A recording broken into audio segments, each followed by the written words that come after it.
The Galactic Council tried to control humans. It backfired badly. The chamber was already voting when I walked in. I want you to understand that. They had not waited for me to sit down.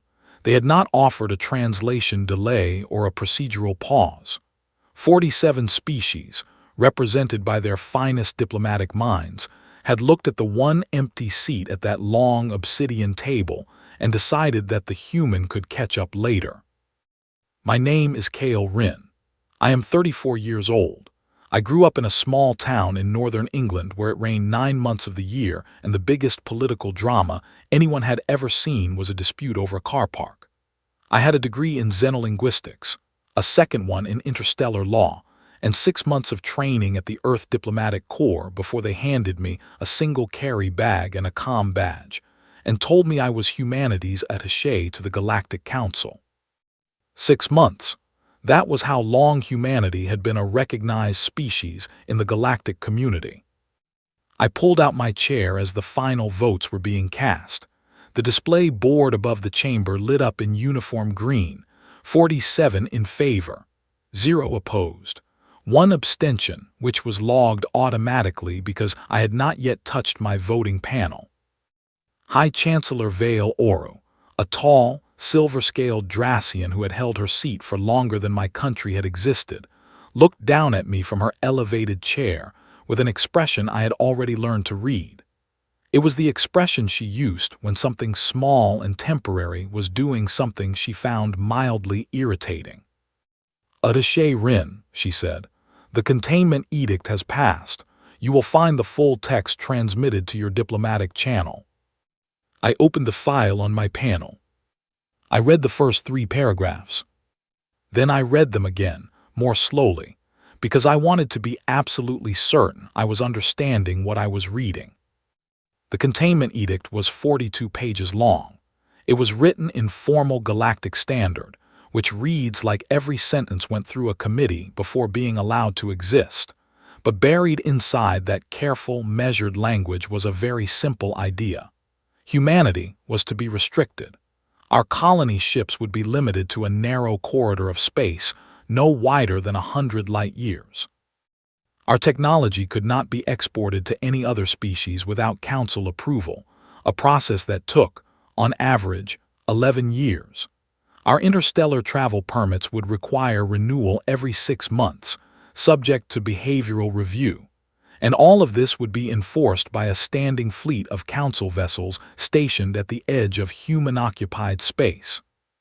The justification was 3 words repeated in various forms across the entire document: unpredictable evolutionary aggression. I set my panel down very carefully on the table. Chancellor Vale Oru was still looking at me with that expression. Around her, the other delegates were already packing up their materials. The vote was done. The matter was settled. That was how the council worked. You voted, you implemented, you moved on. No species had ever seriously challenged a council edict in recorded history. "Do you have questions, Attaché?" the Chancellor asked. She said it the way you might ask a child if they needed help with their shoelaces. I had about 400 questions. I chose one. "When was the behavioral review framework developed?" I asked. The Chancellor blinked. Her species blinked slowly, both inner and outer eyelids. It was, I had learned, a sign of mild surprise. The framework was established at the Council's founding, over 9,000 years ago. So the metrics used to assess humanity's fitness for unrestricted travel were designed 9,000 years before humanity existed, I said. "The framework is universal," she replied. "Of course," I said. I did not argue. I did not raise my voice. I did not do any of the things that 47 species had clearly been bracing for, based on the posture of the security personnel lining the walls.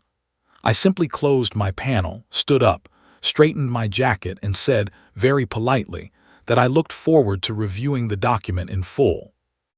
Then I walked out of the chamber, found the nearest private comm alcove, and sent one encrypted message back to Earth. It read, "They just passed the containment edict. Full text attached. Call everyone." There was a pause of about 40 seconds, the signal delay between Conclave Prime and Earth, and then my supervisor, a sharp-minded woman named Carol Bright, who had been in diplomacy for 30 years and had the kind of calm that came from having seen truly everything, sent back 2 words. "Oh, good." I stared at those 2 words for a long moment. Then I understood. She had been expecting this. Earth had been expecting this. This was not a surprise. This was not a disaster. This was, in the language of the people who had sent me here, knowing full well what I was walking into, an opportunity. I went back to my quarters and read all 42 pages. The edict was thorough. It was well constructed. Whoever had written it understood galactic law at an expert level.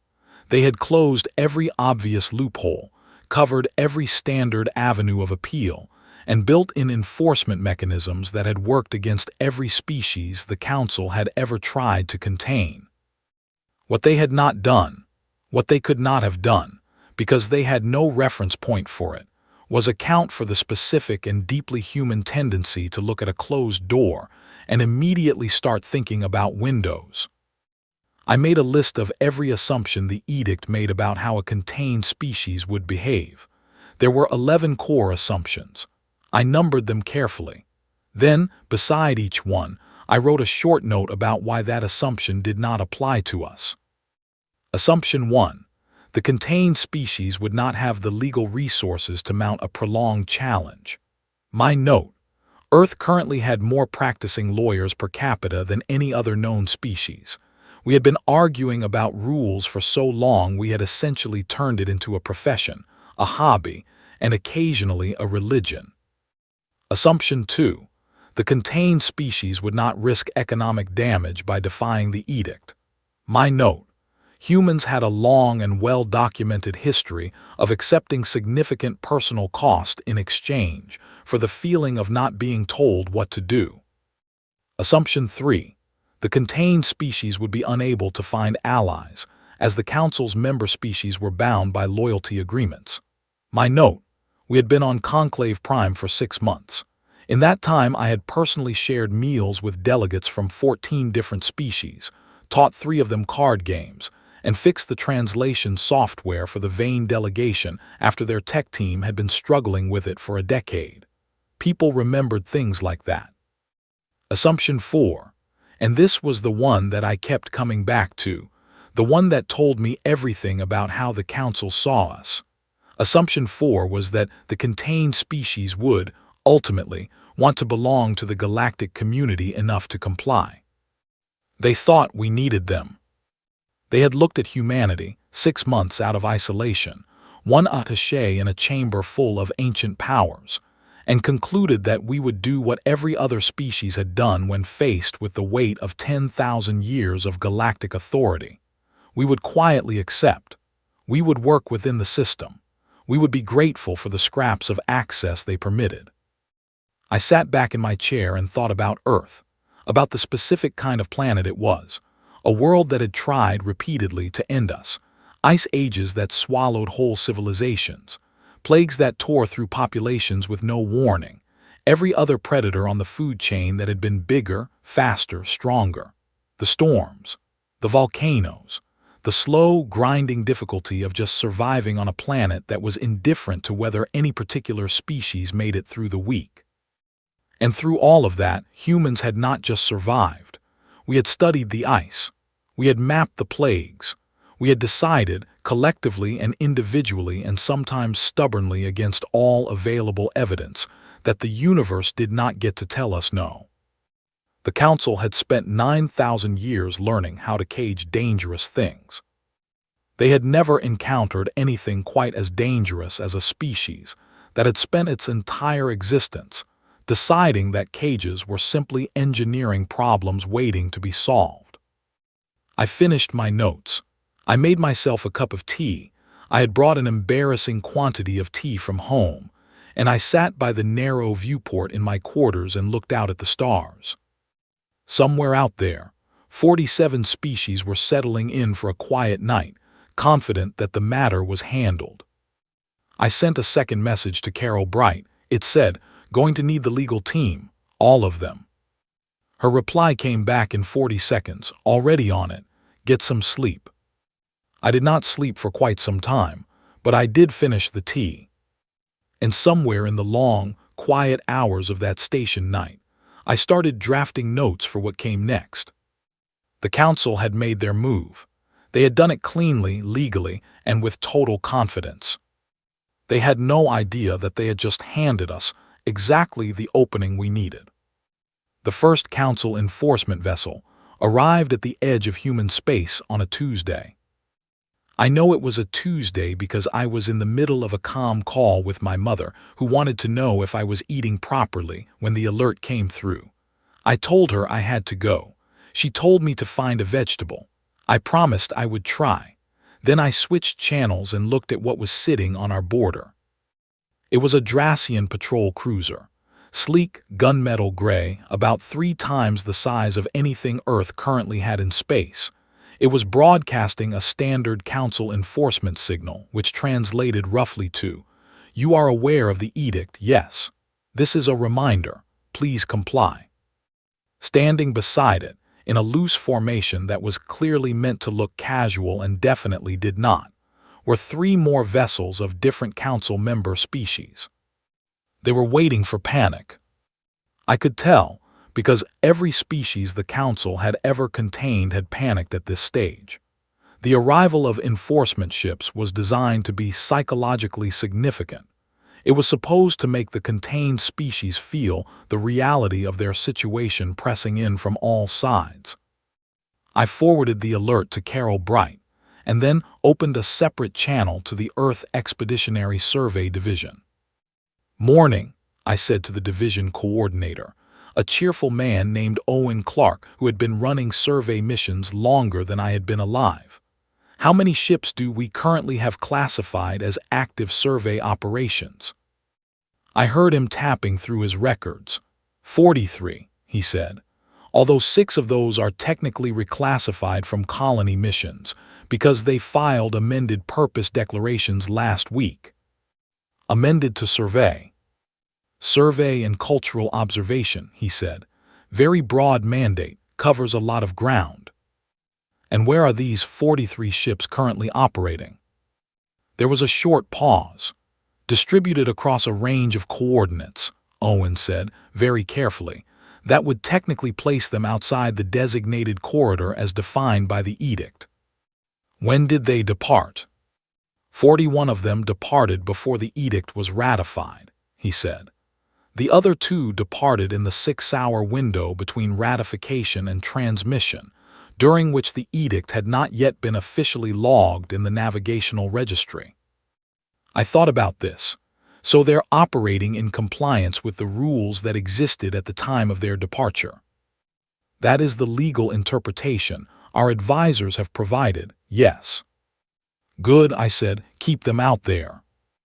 The council's legal team discovered the survey ships approximately 18 hours later. I know this because High Chancellor Vale Oru requested an urgent session, and when I arrived, she was sitting very still in a way that I was beginning to understand meant she was working very hard to remain calm. The vessels in question are outside the corridor, she said. They're survey missions, I replied. Filed and logged before the edict was registered in the navigational system. Under Galactic Transit Law, specifically Clause 7 of the Interstellar Commerce and Navigation Accord, which your council authored in year 3400 of the current era, vessels operating under a filed mission purpose, cannot be recalled mid-mission without a separate injunction, which requires a full judiciary hearing. She looked at me for a long moment. You have read the Navigation Accord. I've read quite a lot of things, I said. Would you like some coffee? I brought some from my quarters, it's very good. She did not want coffee, but she did request a recess, during which I sat quietly in my chair and ate a biscuit and tried not to look like I was enjoying myself. The judiciary hearing was filed 3 days later. Earth sent 47 lawyers. I want to be clear about that number, 47, which was not a coincidence. It was the total number of council member species, and whoever had chosen that number back home had a very specific sense of humor. The lawyers arrived with 4,400 pages of prepared arguments, cross-referenced to the Council's own legal archive, drawing on 9,000 years of galactic precedent to demonstrate, systematically, and with considerable footnotes, that the edict as written was unenforceable under 11 separate existing frameworks. The Council's judiciary had 12 staff members. They had never needed more than 12. No species had ever filed 4,400 pages of anything. While the legal team was doing that, something else was happening that the Council had not anticipated and could not easily address. Earth's engineering division had begun releasing technology. Not selling it, not trading it, giving it freely, published openly in the Galactic Information Commons, available to any species that wanted it. The first release was an updated atmospheric processing system that could run on a fraction of the power the current galactic standard required. The second was a medical diagnostic tool that cost almost nothing to produce. The third was a propulsion efficiency upgrade that could be retrofitted to almost any existing ship design. Every one of these releases was accompanied by a short, friendly note explaining that humanity believed information should be shared openly for the benefit of all species, and that we hoped these small contributions would be useful to our galactic neighbors. The Council could not stop it. The Galactic Information Commons was protected by an ancient free expression charter that the Council itself had enshrined. Any attempt to suppress the releases would require them to publicly dismantle one of their oldest foundational principles, and any attempt to prevent smaller species from using the technology would require them to admit, openly, that they had been deliberately keeping those species underdeveloped. I watched the reactions from the smaller species delegations with considerable interest. The Vane, in particular, were very quiet for about a week. Then their lead delegate, a small, precise woman named Sira Vell, who always seemed to be thinking 3 conversations ahead, stopped me in the corridor outside the council chambers and asked me very softly why we were doing it. "Because we can," I said, "and because it's the right thing to do." She looked at me for a long moment. "The council told us the right thing to do was to stay in our lane," she said. "Yes," I agreed, "they say that a lot." She nodded slowly, then she went back to her quarters. I went to my next meeting. Chancellor Vale Oru requested another urgent session 4 days later. This time she was not alone. 7 of the most senior council delegates were with her, arrayed in a way that was clearly designed to feel imposing. It might have worked on a species that had not spent thousands of years learning to look at a room full of authority and ask itself what leverage it actually had. "The technology releases are destabilizing the established economic order," the Chancellor said. "They're helping people," I replied. "They are undermining the framework we have maintained for 9,000 years. I thought about how to say the next thing carefully. I thought about Carol Bright's advice, which was to always be respectful, always be specific, and never let them see you reaching for the argument before you have it fully ready.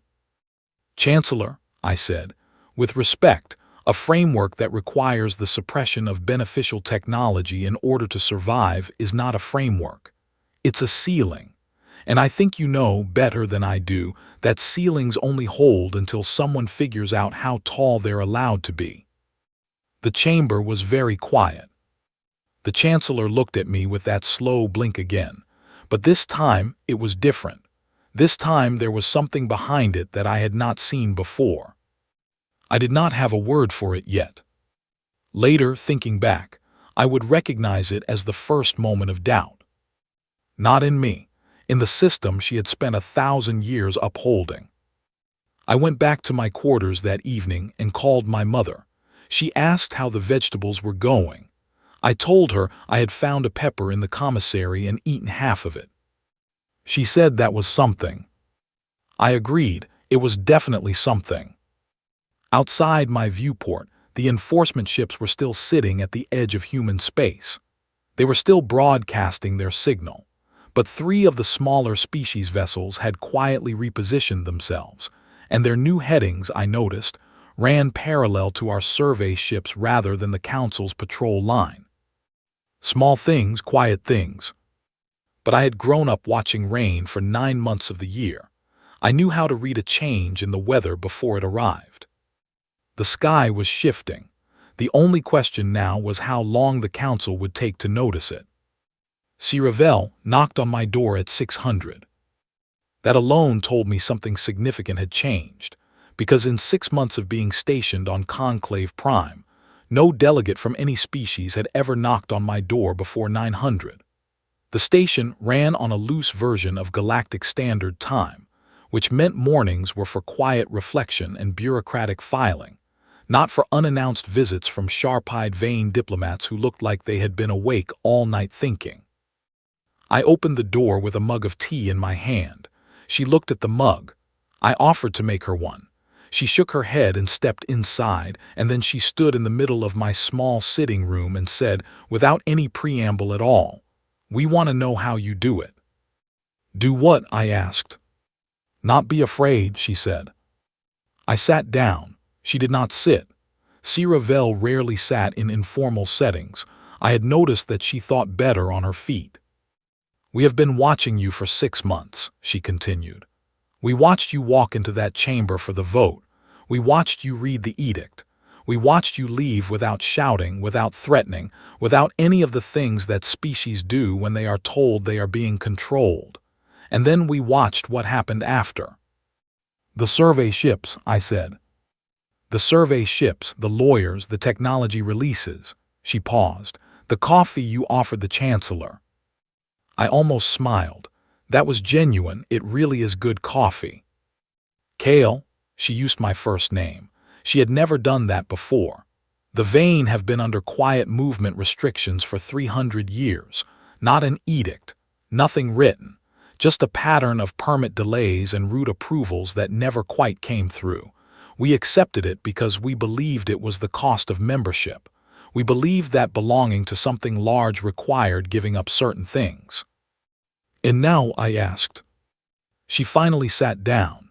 Not in the chair, on the edge of the low table across from me, which was slightly too casual for formal diplomatic protocol and exactly right for what we were actually doing. "Now we are asking questions," she said, "and we are not the only ones." The Turek had sent a quiet inquiry through back channels 2 days ago. I knew, because Owen Clark had mentioned it while discussing survey mission logistics. The Dasali had done something more interesting. They had filed a formal request for access to the open technology database we had published, and in the request they had cited our free expression language almost word for word. They had not contacted us directly, but the message was clear enough. "What kind of questions?" I asked Sira. "How to file an appeal," she said. "How to document a pattern of bureaucratic suppression in a way that meets the legal standard for a formal complaint.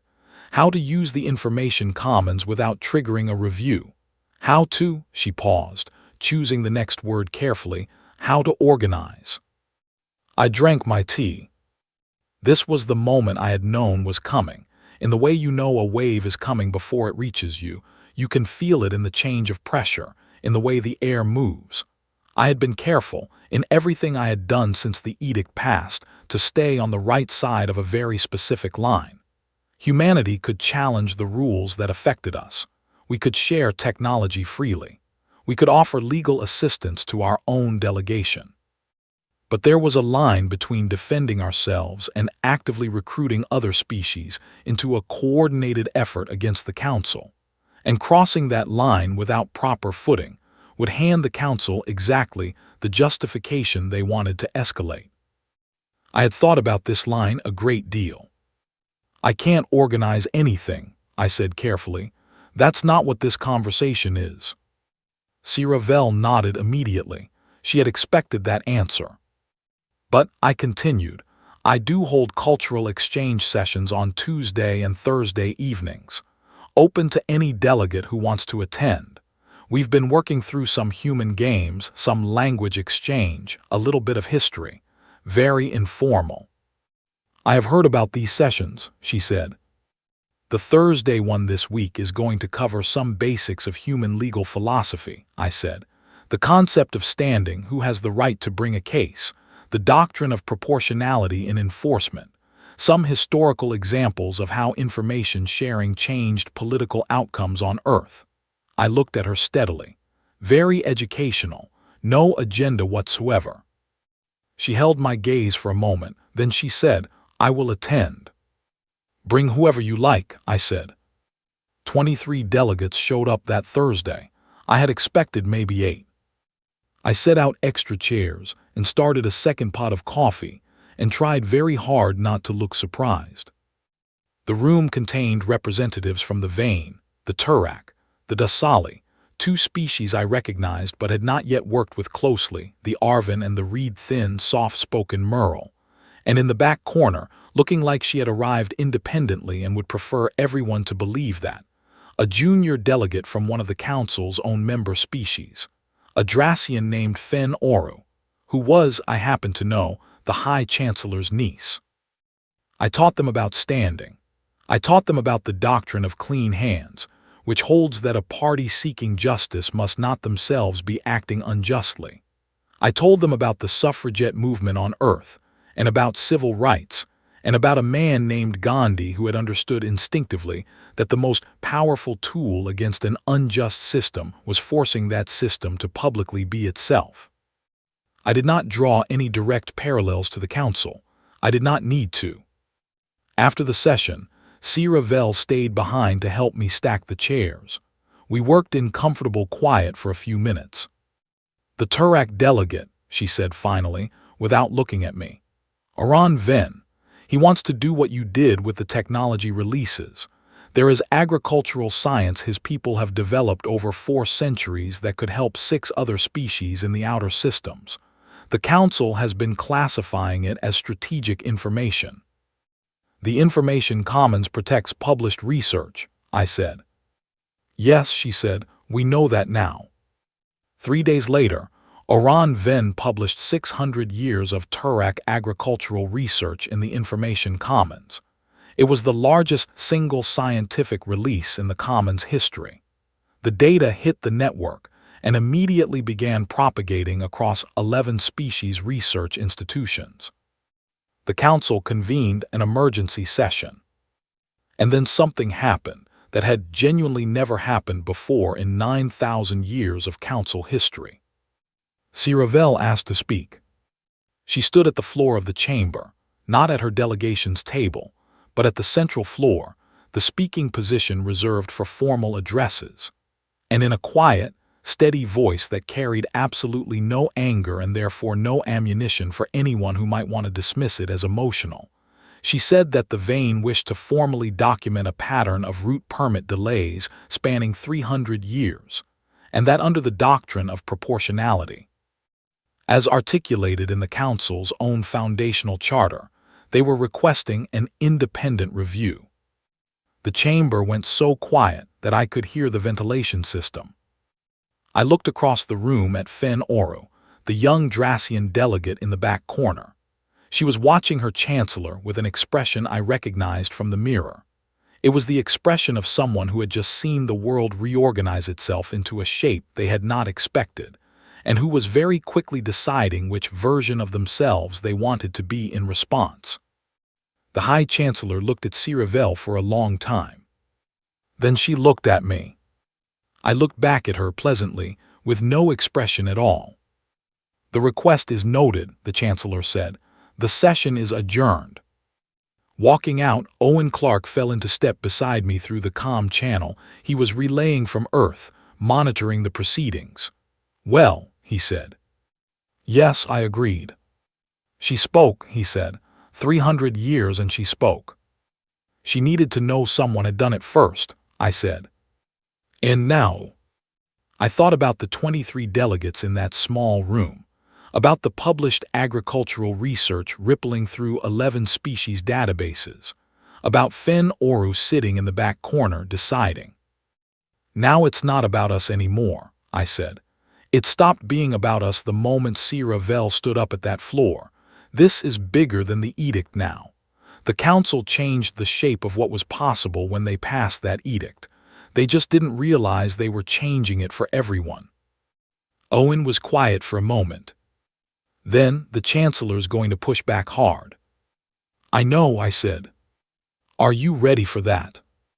I thought about the tea I had made that morning, about my mother asking after vegetables, about a small town in northern England where the rain came 9 months of the year and the biggest drama used to be a car park. Ready is relative, I said, but we're not stopping. That evening I received a message from Fen Oru. It contained no text, just a question mark. I sent back a time and a room number.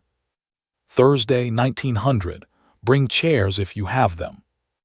The economic blockade started on a Wednesday. It was not announced as a blockade. The council called it a transit coordination protocol, which meant that all vessels traveling through council-managed jump corridors, which included every major route connecting human space to anywhere worth going, now required pre-authorization that took, on average, between 3 and 6 months to process. In practice, this meant our trade ships sat at the corridor entry points with their engines idling, while authorization requests moved through a committee that seemed to grow new subcommittees every time one got close to making a decision. I learned about it the same way I learned about most things. Owen Clark called me, and I could tell from the first word how bad it was by how carefully he was breathing. They've locked the corridors, he said. How long has it been in effect? 6 hours. We've got 11 cargo ships sitting at the Vane Junction, 9 at the Turak corridor, and about 20 smaller vessels scattered across the secondary routes. Anyone hurt? No, just stuck. A pause. Kale, if this holds, it hits the Vane harder than it hits us. Their food imports come through that junction. That detail landed exactly the way the council intended it to land, not as a blow to humanity, but as a demonstration. See what happens to the species that stand with you. I sat with that for a moment. I understood the logic. It was elegant in a cold way. You did not need to crush the humans directly. You just needed to show everyone watching what the cost of friendship with humans turned out to be. I called Carol Bright.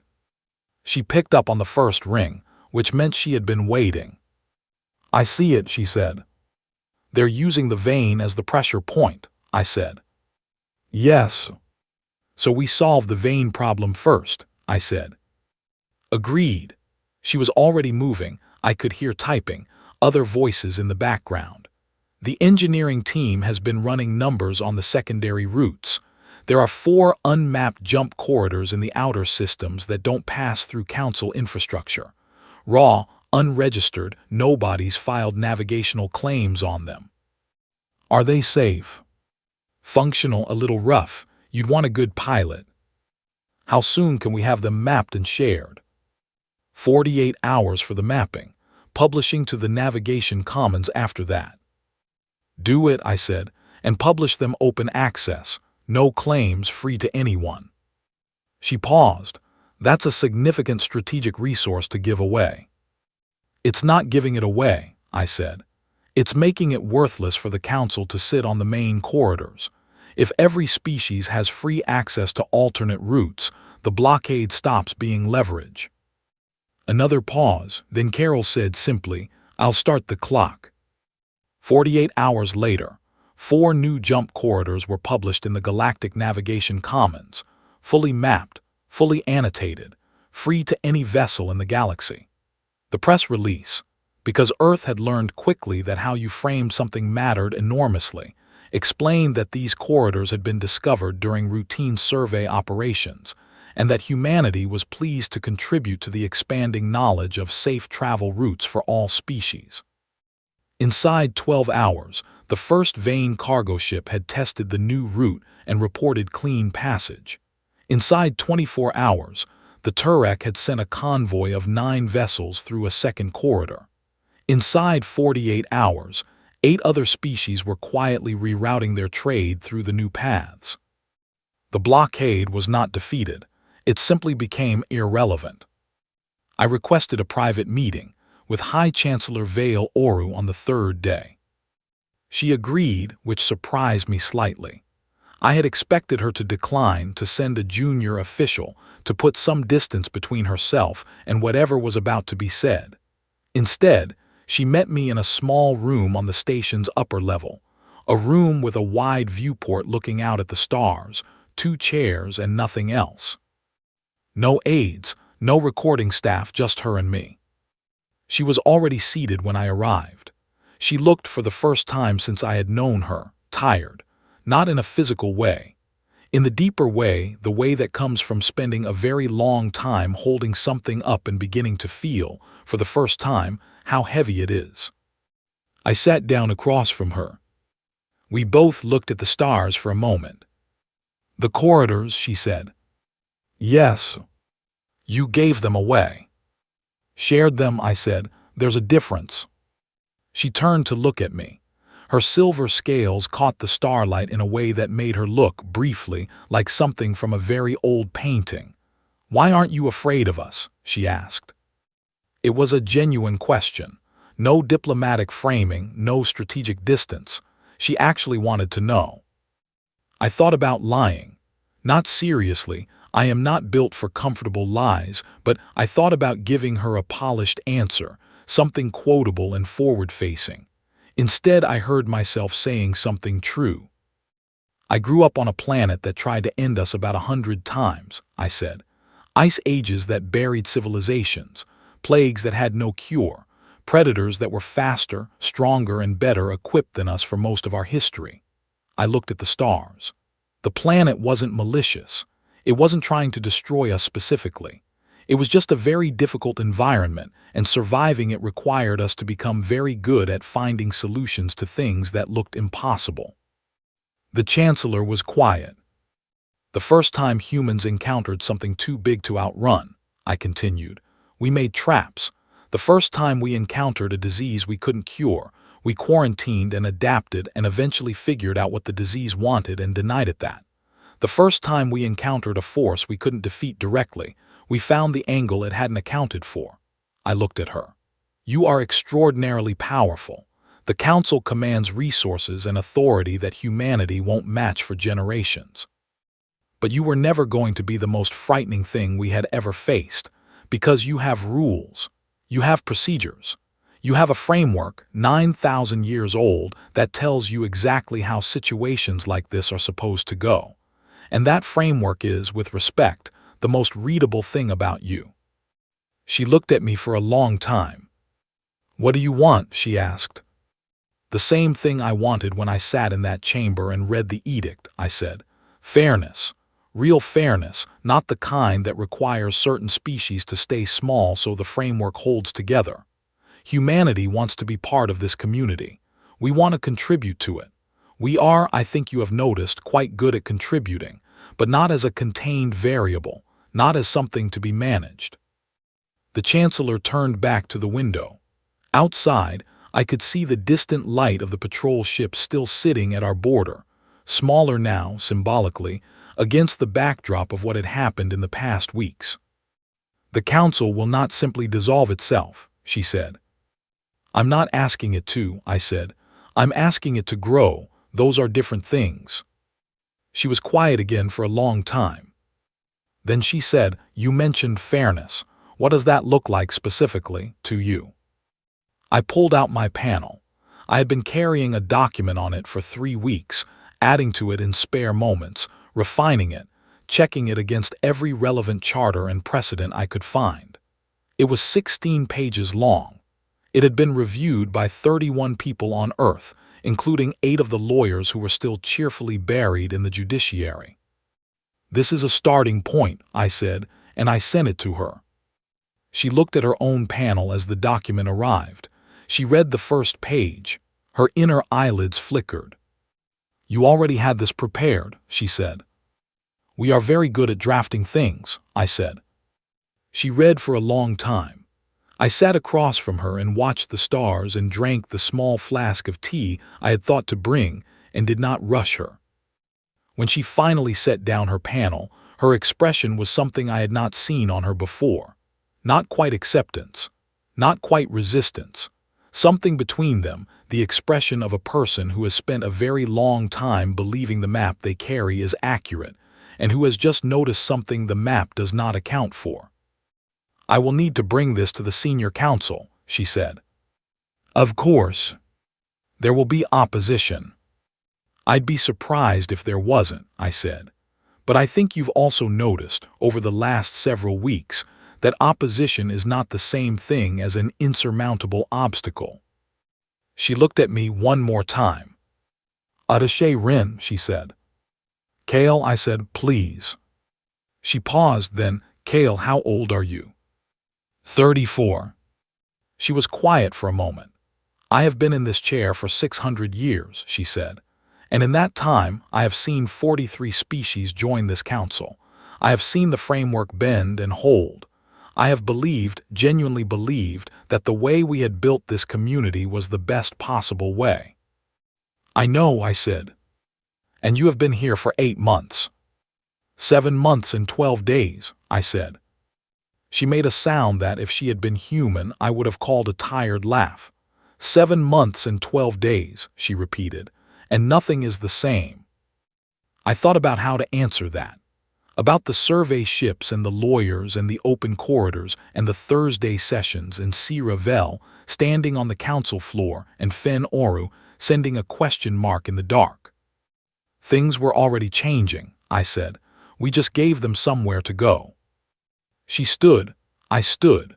We did not shake hands, that was not part of Drassian protocol, but she inclined her head toward me in a gesture that, I had learned, was reserved for people she considered worth respecting. I inclined mine back. Walking out, I sent a single message to Carol Bright.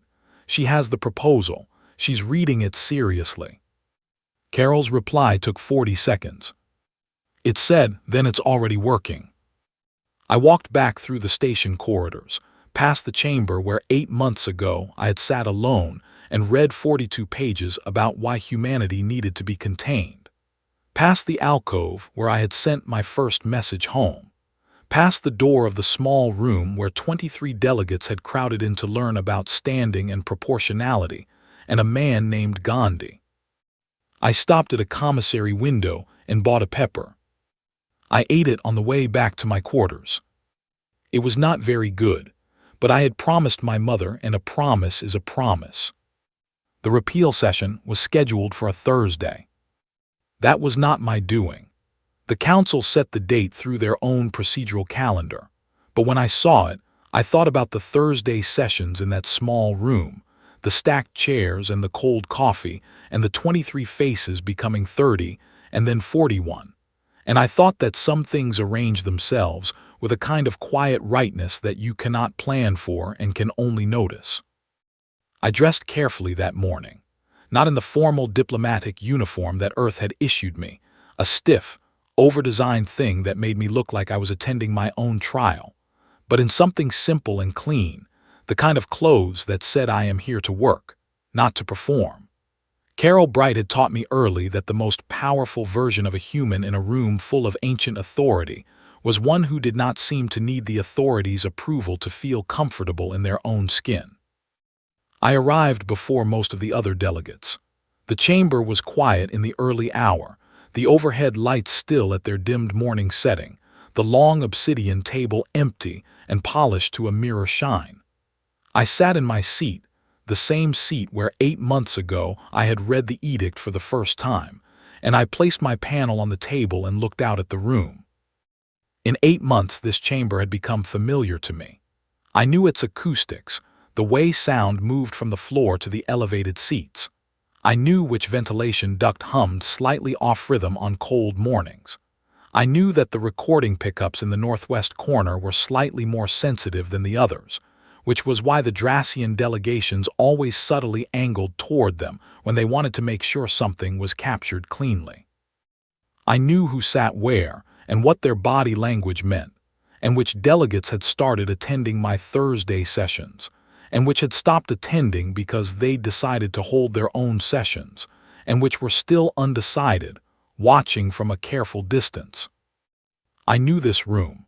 I had learned it the same way I had learned every difficult thing in my life, by showing up consistently and paying attention. The chamber filled slowly. Siravel arrived with the full Vane delegation, 6 people instead of the usual 3. She caught my eye across the room and gave me a small nod. I gave one back. Oran Vin brought the Turak, also expanded, also carrying themselves differently than they had 8 months ago. Not louder, steadier. The way people carry themselves when they have remembered something they had been made to forget. The Arvin, the Merle, the Dussali, a dozen species whose delegations had quietly doubled in size over the past month, a silent indicator that something significant was expected. And then in the elevated tier where the council's senior members sat, High Chancellor Vale Oru, with the 7 other senior delegates arranged around her. Fen Oru, I noticed, had been moved from the back corner to a seat 2 places from the Chancellor's right. A small thing, a significant thing. 3 council senior delegates were absent. Their seats were filled by junior proxies, which meant they had made their position clear enough to want distance from whatever was about to happen without formally opposing it. The Chancellor called the session to order. The formal language of the repeal took about 12 minutes to read into the record. The legal architecture had taken 6 weeks to build, and my 31 collaborators on Earth had constructed it to be as quiet and clean as possible. Not a victory declaration, not a formal concession, but a careful administrative revision framed as a modernization of outdated protocols. The kind of language that allowed everyone in the room to make their peace with the outcome, without having to describe it as a defeat. Humans, I had decided very early in this process, did not need the council to say the word wrong. We just needed them to stop being wrong. The vote was called. It was not unanimous. 14 council members voted against the repeal. 7 abstained. 26 voted in favor, and that number included, for the first time, votes from 3 of the smaller member species that had never publicly deviated from the standard council line in recorded history. The containment edict was repealed. The chamber did not erupt. There was no applause. That was not how the council worked. But in the murmur that moved through the room, in the way people turned to each other, in the particular quality of the quiet that followed, there was something unmistakable. The world had changed, and everyone in the room knew it. After the session formally closed, I stayed in my seat for a while as the room emptied. I was not doing anything in particular. I was just sitting there, in that chair, in that room, with the overhead lights coming up slowly to their full brightness as the morning advanced. Oran Vin stopped beside me on his way out. "Thank you," he said. "You published the research," I said. "That was the part that mattered." He looked at me for a moment. "You made us believe it was possible to publish it." Then he left, and I sat alone for a little while longer. The reformed charter proposal went to the Council's review committee that afternoon. My 16 pages had become, over 6 weeks of collaborative revision, a 94-page framework. It included independent representation for smaller species, an open technology exchange protocol with clear and enforceable guidelines, an independent judiciary panel elected by proportional representation across all member species, and a clause that required any future containment or restriction measures to pass a 3-part test of necessity, proportionality, and independent oversight. Earth had also, somewhat cheekily, included a philosophical preamble that drew directly from the oldest parts of the Council's own founding charter. The language they had written 9,000 years ago about the community of species and the shared inheritance of the stars, and used it to argue that the reformed charter was not a departure from their founding vision, but a fulfillment of it. That preamble had been Carol Bright's idea. She had a gift for finding the argument that made the other side feel like they were agreeing with themselves. The review committee would take months. There would be more debates, more amendments, More emergency sessions and late-night negotiations and moments where it felt like the whole thing might collapse under the weight of 9,000 years of institutional inertia. I knew that. I had no illusions about the road ahead being smooth. But the edict was repealed, and the proposal was in. And something else had happened that I had not fully anticipated. That was, I was beginning to understand the most significant outcome of everything that had come after that Tuesday evening when I sat in a chair with my mother's voice in one ear and an enforcement alert in the other. Other species were talking. Not to us specifically, to each other. The Thursday sessions had seeded something that was now growing on its own, small working groups, informal meetings, shared databases of research and legal precedent and navigational data. The Vane and the Turak were exchanging agricultural technology. The Arvin had opened a joint research initiative with two species they had barely spoken to a year ago. Fen Oru had formally requested reassignment to the Council's External Affairs Division, which was, quietly, the team responsible for relations with non-member species, the direction facing outward rather than inward. The Council had tried to isolate humanity. What they had achieved instead was introducing a catalyst into a system that had been artificially stable for far too long. That evening, a young Turak diplomat named Esivar found me in the commissary. She was perhaps 2 years into her diplomatic posting, earnest and precise in the way that young people are when they have recently discovered that the world is more changeable than they had been told. "Can I ask you something?" she said. "Of course," I said. She sat down across from me with a bowl of something that smelled like it might be soup, although I had long since stopped trying to categorize the food in the commissary by human references. "How did you know it would work?" she asked. I thought about that. The honest answer was that I had not known. I had believed, firmly, specifically, based on everything I understood about how systems worked and how people responded, and what happened when you gave them both a reason to act and a safe way to do it. But belief is not the same as certainty, and there had been moments in the past 8 months when I had sat in my quarters at 200 wondering if I had badly miscalculated. "I didn't know," I said. "I thought it was the most likely outcome. I thought the Council had made the specific mistake of confusing compliance with stability, of assuming that because the system had always held, it always would." "And what was the mistake?" she asked. "Stability that requires suppression is not stability," I said. "It's pressure, and pressure builds." She nodded slowly, turning this over. "But you didn't cause the pressure," she said. "The pressure was already there." "Yes," I said.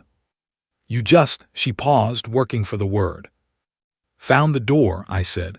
"That's the thing about walls once you start looking. They almost always have one. The wall exists to make you stop looking. The trick is to not stop." She was quiet for a moment. "Your species has a lot of doors," she said.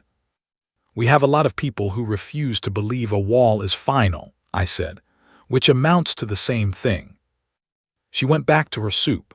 I went back to my tea.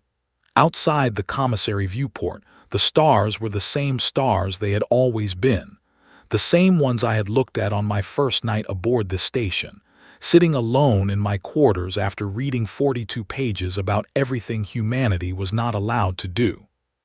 They looked different now, not because they had changed, because I had spent 8 months learning the territory between them, and the difference between a map that tells you where you cannot go and a map that shows you everything that is still there to find.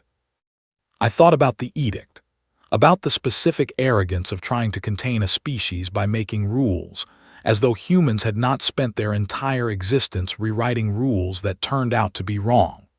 The Council had built its system on the assumption that other species, faced with authority, would prioritize belonging over freedom, comfort over challenge, the safety of the familiar over the difficulty of the new. For many species, that assumption was correct. I did not judge them for it.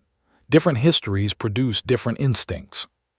But humanity had come from a world that offered no guarantees. A world where belonging to the group meant contributing to it, where safety had to be built and maintained through constant adaptation, where the worst thing you could do was accept a ceiling as a permanent fixture of reality. The Council had looked at us and seen a threat to be managed. What they had missed, what they could not have understood without knowing where we came from, was that we were not trying to take anything from them. We were not interested in replacing their structure with our own. We had not spent the past 8 months maneuvering toward power. We had been building something else, something quieter and more durable than power. We had been building relationships, real ones, built on shared meals and card games and late-night sessions in small rooms, on giving freely and asking only for fairness in return, on showing up consistently in a community that had not expected us to show up at all. The Council had tried to isolate us and instead made us central. They had tried to suppress us and instead given us a reason that every overlooked species in the galaxy could understand. They had tried to treat us as a variable to be controlled, and we had been too busy being people, curious, stubborn, relentlessly inventive people, to behave like a variable. I sent Carol Bright a message. It said, "Edict repealed, charter in review. Thursday session still running, we need more chairs." Her reply came in 40 seconds. It said, "Send me a list of everything you need." I started writing the list. It was a long one. Better comm equipment, more chairs as mentioned, a second coffee setup. The current one had been running 12-hour days and was beginning to show wear. Updated navigational charts for the new corridors, a standing research exchange protocol with the Vane Agricultural Bureau, a joint legal working group with the Turak, translation support for 2 new species that had sent informal inquiries through back channels. And at the bottom of the list, because some things belong at the end even when they are the truest ones, more tea, the good kind, a lot of it. I was going to be here for a while. The stars outside the commissary window were ancient and indifferent and infinite. They did not care about edicts or charters or the slow renegotiation of a 10,000-year-old political order. They burned the same way they had always burned, the same way they would burn long after every institution in this part of the galaxy had been renegotiated and revised and reinvented into something none of its founders had imagined. I had grown up on a planet that tried to end us. I had survived rain for 9 months of the year and a car park dispute and 6 months of training and 7 months and 12 days in a chamber full of the most powerful species in known space. The universe had never once asked permission to be difficult. We had never once asked permission to keep going anyway. I finished my tea. Then I went back to work.